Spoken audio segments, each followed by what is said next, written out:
халыкты кызмат кылуу электрондук системага мына өткөзүп атабыз, санаа ириттештирүү. Мына ошол жерде жергиликтүү бийликтин өкүлдөрү отурасыңар, бул өзүңөр өздөштүрүп, элге үйрөтүп, ушуну колго алыш керек. Мына 191 кызмат көрсөтүп кирди азыр. Бул дегенде 20 миллионго жакын бири-бири менен маалымат алмашуу мына болду. Бул деген нерсе 20 миллион справка кагаз эл чуркабай, ошо мамлекет органдар элге өз алып берди деген сөз. Барып, калкалап, бирөөнүн эшигин справка берип кой деп, башка мамлекет органдын астына барып, мага мында кызмат көрсөтүп кой дебестен, өзү барып мамлекеттик органдар кызмат көрсөтө турган ушуга жетишиш керек. Мына ушул башталды. Иштей турган жергиликтүү бийлик, сиздер дагы өзүңө үйрөнүп, окуп, буну колго алышыңар керек.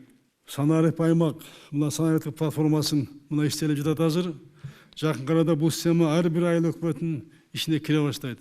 Ошондо эл үйүндө отуруп кызмат көрө баштайт. Азыр биз санарип боюнча айыл чарбасын, билим берүү, үй саламат сактоо тармагын алдык. Ошого көбүнчө басым жасайбыз.